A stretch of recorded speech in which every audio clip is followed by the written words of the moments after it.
mania de fazer edifícios e palácios para tudo, em vez de trabalhar um país pobre que nós somos, e só sabemos trabalhar em palácios e os funcionários com mordomias. Então, se é assim, então está dilapidando. Eugênio Goudin, o pai dos economistas brasileiros, era, na verdade, um engenheiro que amava as ferrovias. Ele criou a primeira escola de economia do Brasil em 1938 e, por isso, até hoje é chamado o pai dos economistas. Ele foi um polemista, gostava de discutir questões de economia ao longo de um século, porque ele viveu 100 anos. Se fosse vivo, teria 125 anos. E a propósito da história de Eugênio Goudin, temos esse livro aqui, feito pelo professor Márcio Scalesco, que está aqui conosco. Ele é um dos autores, junto com o Rodrigo de Almeida. E temos também o Luiz Roberto Cunha, que é economista, conhecido aqui do nosso Conta Corrente, e que é neto do professor Eugênio Goudin. Muito obrigado vocês terem aceitado o nosso convite para a gente falar um pouco do professor Goudin, a quem até eu conheci, muito pouco, é claro, mas eu era um jovem jornalista e tive a oportunidade de entrevistá-lo. Inclusive, quando ele fez 99 anos, Luiz Roberto, me lembro de você lá, ajudando ele aos 99 anos, ele sempre com aquelas ideias polêmicas. Ele me dizia, acho que o Brasil não vai dar certo por causa dos homens. Eu falei, mas professor, o senhor que viveu tantos anos, ainda não acredita no Brasil? É por causa dos homens. Ele tinha, assim, um descrédito em relação ao ser humano. Mas ele me dizia também o seguinte, olha, essa questão demográfica é muito importante, porque o Brasil está crescendo um Uruguai por ano. E como é que foi revisitar Eugênio Goudin, Márcio?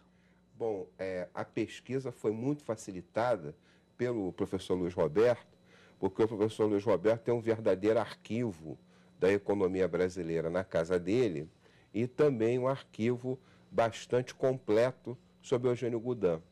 Além disso, o CEPEDOC, da Fundação Getúlio Vargas, também tem um belo acervo, de onde nós conseguimos boa parte das imagens que são usadas no livro. E, finalmente, o professor Eugênio Goudin, como você bem disse, um grande polemista, ele escrevia muito. Então, facilitou bastante o trabalho, inclusive de revelar o pensamento dele,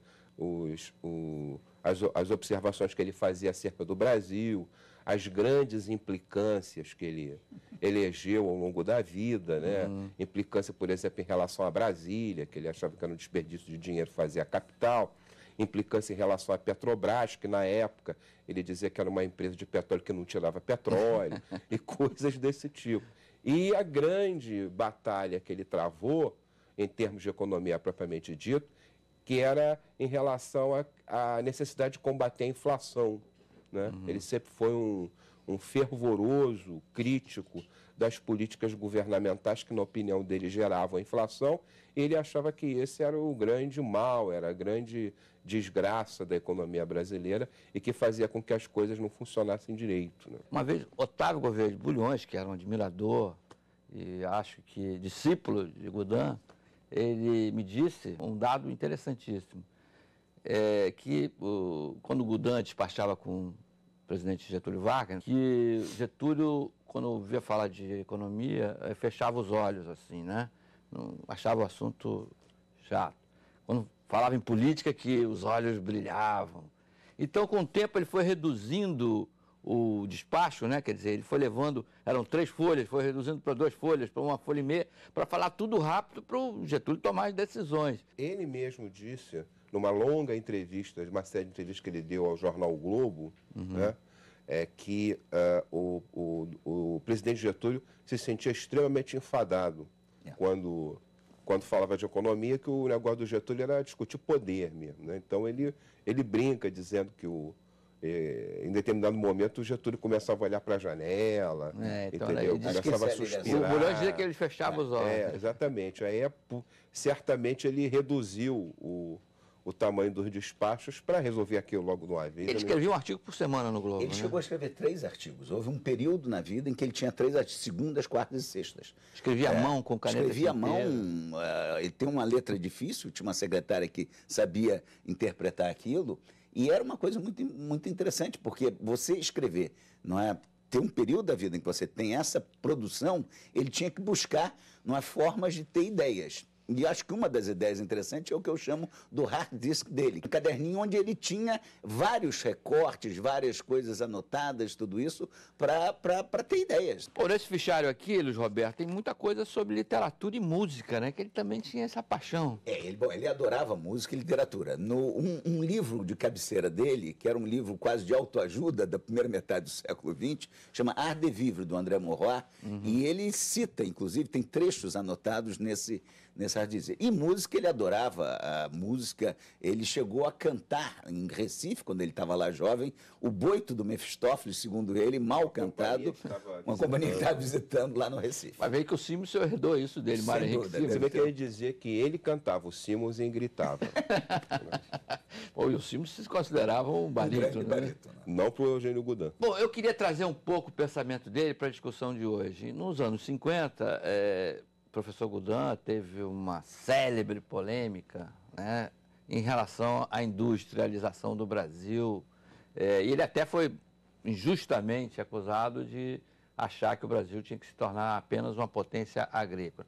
Porque, do outro lado, estava o Roberto Simons, presidente da Federação das Indústrias. Presidente da Federação das Indústrias. Como é que você situa hoje essa polêmica? Eu tenho a impressão que essa discussão de política industrial está voltando à tona no Brasil, né? E o professor Goudin, ele sempre tinha muitas restrições, apresentava muitas restrições a esse tipo de coisa.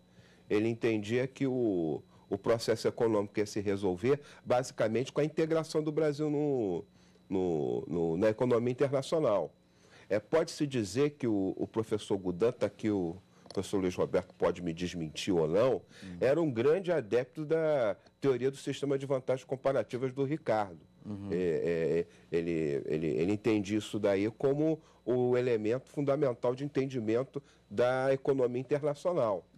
É bom esclarecer que esses são os pais do liberalismo econômico, que achavam que você devia produzir aquilo que você sabia fazer melhor. Exatamente, você tinha mais eficiência. Maior eficiência, e maior eficiência é produzir a custo menor. Então, ele, evidentemente, não é que ele seria contra a indústria, mas ele imaginava que o processo de industrialização ele se daria na medida em que a situação econômica impusesse essa necessidade. Agora, Vidor, só para dar um complemento aqui importante, mas a indústria automobilística no Brasil foi implantada no Juscelino por uma medida que o Goudin tomou nos poucos meses que ele teve no Ministério da Fazenda. Ele aprovou uma instrução 113 que permitia a importação de equipamentos sem cobertura cambial, ou seja, como investimento direto, que foi a base da industrialização. Aliás, mesmo os críticos dele, como alguns foram até entrevistados, o professor Latini, especialista em indústria brasileira, não é? Chama atenção para a importância da decisão do Goudin, que depois ajudou o Juscelino a fazer, né, a industrialização. Mas tem uma coisa importante, ele enfatizava muito a questão da educação.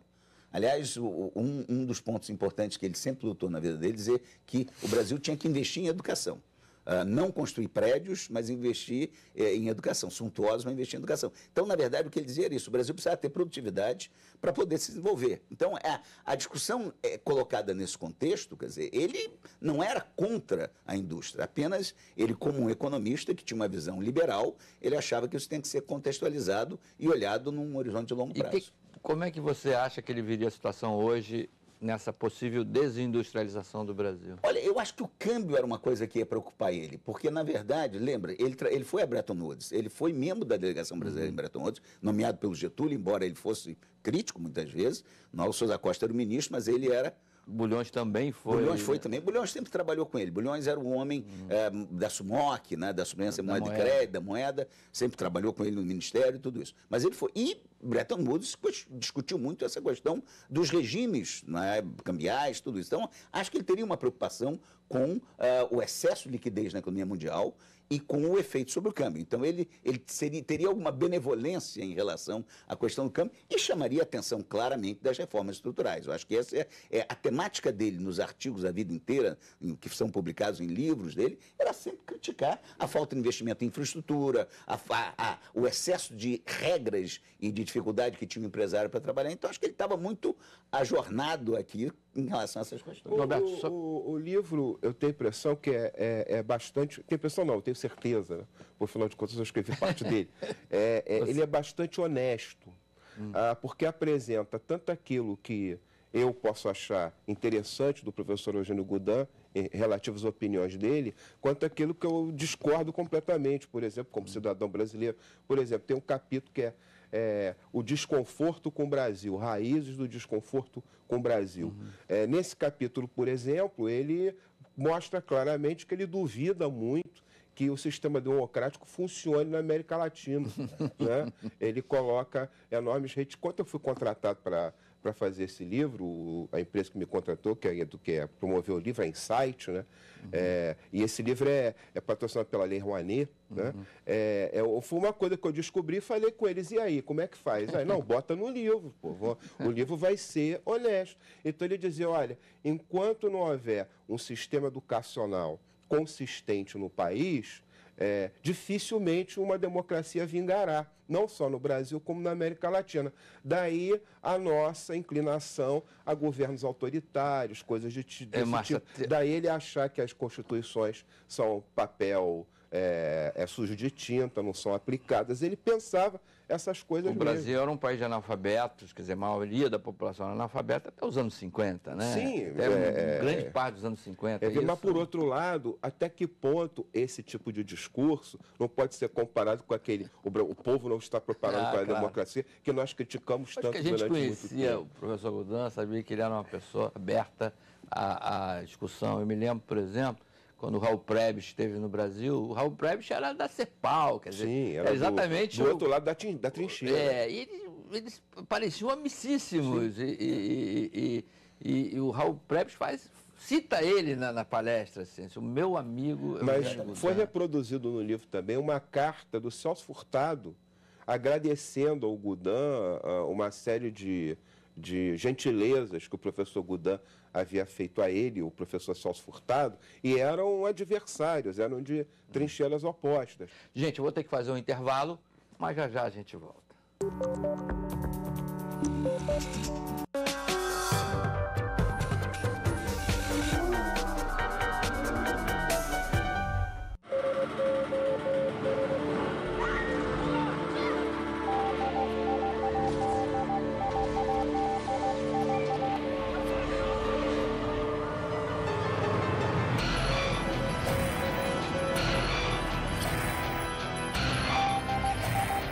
Why, it did go near the icebergs.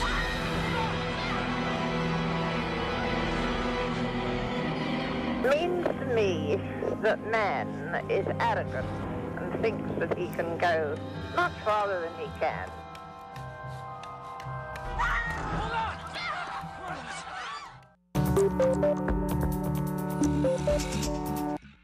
Voltamos a falar sobre a história do professor Eugênio Goudin, a polêmica que ele travou ao longo dos seus 100 anos de vida e como também o seu pensamento é muito atual.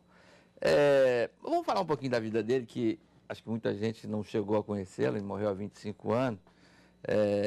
Roberto, por que essa relação dele com flores, né? Porque o nome do livro é Inventário de Flores e Espinhos, e Petrópolis? Olha, ele dizia uma coisa muito interessante, né? Que ele gostaria de ser conhecido na velhice como, no cartão de visita, como Eugênio Goudin, floricultor em Petrópolis.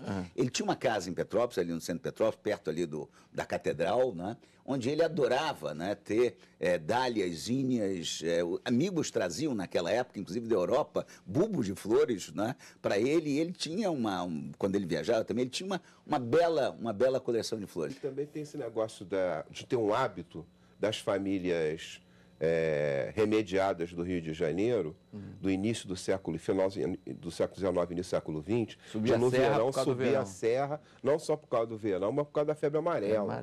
Então era uma questão também de sobrevivência. Né? Ele estudou em Petrópolis quando era menino. Ele lembrava do nome da primeira professora dele. Ah, sim, ele tinha uma memória muito boa, mas ele estudou em Petrópolis, ele teve um sítio grande lá em cima, né, ali perto do Conde de Araras, mas ele tentou produzir como agricultor, ele foi um fracasso, entrou para produzir abacate, para ter uma renda para manter o sítio, falhou, vendeu para um amigo. Depois tentou Família produzir Clabin, não laranja. foi que ele vendeu? Clabin, para a família Clabin. Tem um sítio lá grande. Aí comprou essa casa em Petrópolis, no início dos anos 50, não é? E lá subia regularmente. Ele passava 3 meses por ano no verão lá em cima, fechava tudo aqui e passava lá em cima. Bom, agora uma questão, Márcio, que você deve ter, não sei se você obteve essas informações com o Luiz Roberto. Eugênio Goudin, a avó do Luiz Roberto, foi a 3ª mulher dele, não é isso? Exatamente. O professor Eugênio Goudin, quando jovem, era muito namorador, especialmente quando viajava. Então, o primeiro casamento dele foi com uma francesa chamada Marguerite, que ele trouxe para o Brasil. Ficou casado durante algum tempo com ela, depois se separou, ela voltou para a França. Depois ele se casou mais uma vez com uma americana, Florence, né? E ficaram casados até o falecimento dela. E finalmente casou com a avó da Dona Violeta, a avó do professor Luiz Roberto. Mas ele sempre teve esse encantamento com mulheres, com moças. Ele, quando idoso, dizia: chega mais perto, minha filha, que velhice não pega, mas mocidade sim, né? Aquelas coisas assim. Muito bem-humorado, né? Muito espirituoso, né? E sempre foi uma coisa querida na vida dele. As mulheres, a boa mesa e o bom vinho sempre são destaques no discurso dele. É interessante, Vidor, porque ele fez uma operação, ele teve um câncer com 60 anos, fez uma operação, não era casado com minha avó ainda, e apesar disso tudo, ele gostava muito de comer bem. Uma das coisas que ele gostava de fazer no fim de semana no Rio era ir em alguns restaurantes, inclusive afastados, lá para o lado de Guaratiba, para passar pelo lado novo da cidade, né, nos anos 70. Ele frequentava o Nino, que era ali pertinho. Isso, né? não, ele tinha em Petrópolis, ele gostava muito de sair para comer, quer dizer, ele gostava muito disso, comia quantidades pequenas, tomava sempre um bom vinho, mas ele tinha uma coisa importante, como é que ele viveu 100 anos? Eu acho que ele soube viver muito bem, mas ele estabelecia metas na vida. Não é? Ele estabelecia metas. Ele queria fazer uma coisa, ele foi à Europa se despedir com 94 anos. Pediu a minha mulher e eu que acompanhasse ele e minha avó para ajudá-lo. Tem uma história muito boa, conta essa história. Ele disse que o câmbio estava muito ruim, que estava muito caro, ele não podia ter um motorista e minha avó não podia ter um acompanhante. Então passamos quase 2 meses ajudando ele. E fomos, e essa eu acho que é uma bela história mostrando ele. Nós fomos ele tinha uma admiração enorme por Leonardo da Vinci. E ele quis se despedir de Leonardo da Vinci. Dizem que Leonardo da Vinci está enterrado no castelo de Amboise, lá no Loire. E ele subiu uma escadaria enorme, minha avó e minha esposa ficaram embaixo, eu acompanhei ele, e lá no final ele prestou a última homenagem. Eu até digo no livro, na introdução, eu digo que foi a despedida dele da civilização europeia. Ele deve ter ido à Europa pelo menos umas 100 vezes ou mais. Ele deve ter ido numa época que não era tão fácil viajar, antes da Primeira Guerra, ele tinha ido várias vezes. Ele estava em Paris às vésperas da derrota dos franceses, não é? E estava em Paris, tinha um carro, não é? Saiu de Paris antes das portas fecharem, não é? Voltou para resolver assuntos de última hora, como ele dizia lá, com algumas moças, imagino. Então era uma ele vida foi amigo do Roland Garros, né? Que foi um grande aviador, jogador de tênis, músico, né? E tem um torneio, nessa época, tem um torneio aí que Quem era o francês da família? Era o avô? Ele tinha toda uma linhagem francesa pelo lado do pai, inclusive um general Napoleão. O Márcio fez uma pesquisa muito interessante. Que morreu na campanha da Rússia, né? E que foi promovido muito novo a general de brigada, foi promovido com 28, 20. Nessa época as pessoas eram promovidas muito novas. Então ele é descendente dessa família Goudin. Esse general está lá. O avô veio para o Brasil, comerciante, teve uma loja de tecidos e de roupas na cidade, no centro da cidade. Provavelmente na Rua do Ouvidor. Na Rua que era famosa. Na minha rua. Que é citada pelo Machado de Assis, né? As roupas na Goudin, né? Você tinha que comprar as roupas na loja Goudin, né? Agora, tem um outro aspecto importante que tem que ser levado em consideração e que nós esquecemos de falar. Quer dizer, nós falamos que ele era engenheiro de formação e ele se tornou economista através de autodidatismo. Né? Isso é importante. O encontro dele com a economia foi por ele ter percebido, ao já ser executivo de empresas estrangeiras no Brasil, que as empresas administravam muito mal seus caixas. Não é? Então ele começou a estudar a economia a partir daí Isso foi ao longo da década de 20, início da década de 30, e ele levou isso muito a sério. Logo, ele já estava dominando bem a literatura de economia disponível na época. Ele é ele tem uma primeira edição do livro do John Maynard Keynes, e ele começou a fazer algo que as universidades fazem hoje em dia com muita frequência. Ele começou a estabelecer uma rede de professores universitários, especialmente nas universidades de ponta. Então, ele conseguiu estabelecer relações estreitas com professores da Universidade de Harvard, em Chicago, na London School, em universidades francesas. E quando foi elaborado o primeiro currículo, né, de economia a ser implantado em 1938, ele levou esse currículo para ser criticado pelos professores de economia de Harvard. Então, ele estabeleceu essa rede aí. Bom, eu quando comecei no jornalismo econômico, o café ainda era 40% das exportações brasileiras.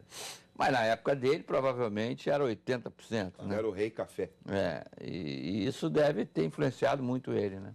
Sem dúvida, não. Inclusive, o grande problema de todo ministro da Fazenda era enfrentar os problemas decorrentes do balanço de pagamento, da dívida externa, em função ou de quedas muito grandes pelo café ou de altas. Era sempre um problema. Tinha que administrar o café. O café. Né? Márcio falou da briga dele contra a inflação. Né? O último artigo dele, com 99 anos, foi logo depois do Plano Cruzado. Ele faleceu naquele ano de 86 e ele ainda escreve o último artigo no Globo, em que ele elogia, critica a intervenção do controle de preços, do congelamento e tal, não é? Mas ele elogia, não é, o plano, não é, porque estava combatendo a inflação. Aliás, diga-se de passagem, nessa época, na Nova República, eu estava de novo no governo controlando o preço. Então, a minha relação com ele, obviamente, tinha uma certa distância. Ele gostava de repetir que o Brasil era amante que ele teve na vida e que o traía o tempo todo. Né? Ele tinha um grande amor pelo Brasil. Só para lembrar, quer dizer, ele como engenheiro, ele começou a vida aqui no Rio de Janeiro. O Rio Carioca, lá em Laranjeiras, ele trabalhou no Rio Carioca. Ele foi para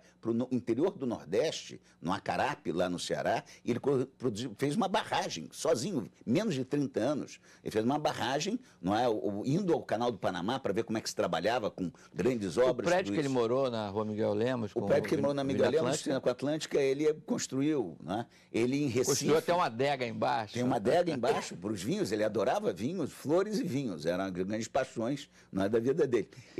Parênteses, é verdade que ele não tomava água, que só tomava vinho? Ele gostava de dizer que muito isso, que ele brincava dizendo, olhem só o obituário de jornal, esse pessoal todo morrendo novo. Por que eles morreram novos? Eles morreram novos porque bebiam água. Eu só tomo vinho. Ele, não é verdade isso, gente. Água faz muito bem à saúde. Exatamente, faz bem, exato. Mas ele gostava de dizer isso. Olha, gente, essa conversa está boa. Correu tão fácil que o programa acabou. Queria agradecer ao professor Márcio Scalessi, que de vez em quando vem aqui na Globo News, professor do Instituto de Relações Internacionais da PUC, e ao professor Luiz Roberto Cunha, que também é o nosso parceiro, neto do professor Jânio Kudan, e agradecer principalmente a vocês que nos assistiram.